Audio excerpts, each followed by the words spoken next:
Hi friends, आज फिर से एक नया यूज लेकर आ गया हूं जो कि आपके स्क्रीन पे दिख रहा होगा। इट्स अ मैटर ऑफ ग्राइफ। जी दोस्त, इट्स अ मैटर ऑफ ग्राइफ जिसका हिंदी होता है बड़े दुख की बात है। जैसे इस तरह का सेंटेंस अक्सर हम लोग के लाइफ में आता रहता है कि बड़े दुख की बात है कि तुम मेरे बारे में बुराई कर रहे हो, बड़े दुख की बात है कि तुम अच्छे से नहीं पढ़ रहे हो, बड़े दुख की बात है कि तुम स्कूल नहीं जा रहे हो। तो इस तरह के सेंटेंस को इंग्लिश में बनाने के लिए हम लोग यूज करते हैं इट्स अ मैटर ऑफ ग्राइफ। जैसे इस तरह का सेंटेंस अक्सर हम लोग के लाइफ में आता रहता है और जब आता है तो हम लोग उस समय बोल नहीं पाते हैं, लेकिन दोस्त हम लोग इट्स अ मैटर ऑफ ग्राइफ का यूज करके वहां पे अपना इंग्लिश में भी किसी से टकिंग कर सकते हैं। और दोस्त, ये प्रत्येक उस व्यक्ति के पास आपको ये वीडियो शेयर करना है जिस व्यक्ति को इस वीडियो की आवश्यकता है। बहुत ऐसे स्टूडेंट हैं जो कि इंग्लिश बोलना चाहते हैं लेकिन इसी तरह की यूज की वजह से, इसी तरह की यूज ना रहने की वजह से वो लोग नहीं बोल पाते हैं।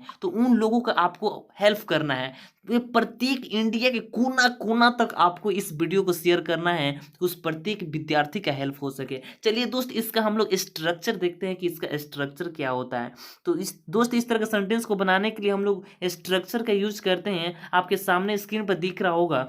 सबसे पहले आपको लिखना है इट्स अ मैटर ऑफ ग्राइफ। जी दोस्त, इट्स अ मैटर ऑफ ग्राइफ सबसे पहले लिखना है और उसके बाद आपको एक कंप्लीट सेंटेंस बना देना है। ये कोई जरूरी नहीं कि आपको प्रेजेंट में ही बनाना है, पास्ट में ही बनाना है, फ्यूचर में ही बनाना है। इट्स डजंट मैटर, आप कोई भी बना सकते हैं, बस यहाँ पे एक सुटेबल सेंटेंस होना चाहिए। चलिए कुछ एग्जाम्पल देखते हैं, एग्जाम्पल देखेंगे और अच्छे से क्लियर हो जाएगा। तो दोस्त, इसका फर्स्ट एग्जाम्पल में लिखा हूं कि बड़े दुख की बात है कि आप अच्छे से नहीं पढ़ रहे हैं। तो बड़े दुख की बात है, सबसे पहले आप इतना का इंग्लिश बनाइए। तो इतना का इंग्लिश आपको नीचे दिख रहा होगा, इट्स अ मैटर ऑफ ग्राइफ। और उसके बाद ये की है, इस की के लिए आप लिख दीजिए डैट। और उसके बाद आप अच्छे से नहीं पढ़ रहे हैं तो आप ये अच्छे से का भी छोड़ दीजिए और आप बनाइए कि आप नहीं पढ़ रहे हैं। तो यू आर नॉट रीडिंग और अच्छे से का लिख दीजिए वेरी वेल। तो आपका कंप्लीट सेंटेंस हो गया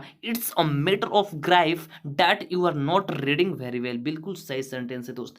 चलिए इसी के साथ हम लोग नेक्स्ट एग्जांपल देखते हैं कि इसका नेक्स्ट एग्जांपल क्या है। तो दोस्त, इसका नेक्स्ट एग्जांपल है कि बड़े दुख की बात है कि वह तुमसे नफरत करती है। मतलब आप किसी से प्यार करते हैं लेकिन वह आपसे नफरत करती है, तो इसलिए वहां पे ये सेंटेंस का यूज किया जा सकता है कि बड़े दुख की बात है कि वह तुमसे नफरत करती है। तो सबसे पहले बड़े दुख की बात है का लिखिए इट्स अ मैटर ऑफ ग्राइफ और उसके बाद वह का लिखिए डैट और उसके बाद वह वह तुमसे नफरत करती है। तो यहाँ पे तुमसे का अभी छोड़ दीजिए और पहले आप लिखिए कि वह नफरत करती है प्रेजेंट इंडेफिनिट टेंस। तो यहाँ पे आपका थर्ड पर्सन सिंगुलर सब्जेक्ट है, इसलिए आपका यहाँ पे वर्ब 5 लगेगा। तो इसलिए आपका हो गया सी और उसके वर्ब 5 आपका हो गया हैट्स। तो सी हैट्स और उसके बाद तुमसे का लिख दीजिए यू। तो आपका कंप्लीट सेंटेंस हुआ इट्स अ मैटर ऑफ ग्राइफ दैट सी हैट्स यू। बिल्कुल सही सेंटेंस है दोस्त। चलिए इसी के साथ हम लोग नेक्स्ट एग्जांपल देखते हैं कि इसका नेक्स्ट एग्जांपल क्या है। तो दोस्त, इसका नेक्स्ट एग्जांपल लिखा हूं कि बड़े दुख की बात है कि वह मेरे बारे में बुराई कर रही है। तो बड़े दुख की बात है, सबसे पहले इतना का लिखिए कि इट्स अ मैटर ऑफ ग्राइफ और उसके बाद की के लिखिए लिख दीजिए डैट और उसके बाद वह मेरे बारे में बुराई कर रही है।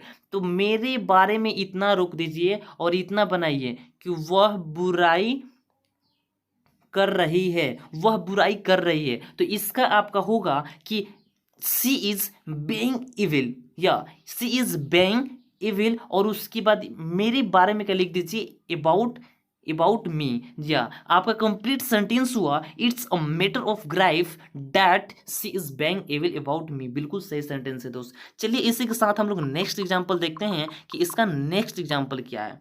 तो दोस्त, इसका नेक्स्ट एग्जांपल है कि बड़े दुख की बात है कि तुम आजकल बहुत मोबाइल चला रहे हो। या बड़े दुख की बात है कि तुम आजकल बहुत मोबाइल चला रहे हो। तो सबसे पहले आपको लिखना है बड़े दुख की बात है तो इट्स अ मैटर ऑफ ग्राइफ और उसके बाद की के लिए आप लिख दीजिए डैट और उसके बाद तुम आजकल बहुत मोबाइल चला रहे हो।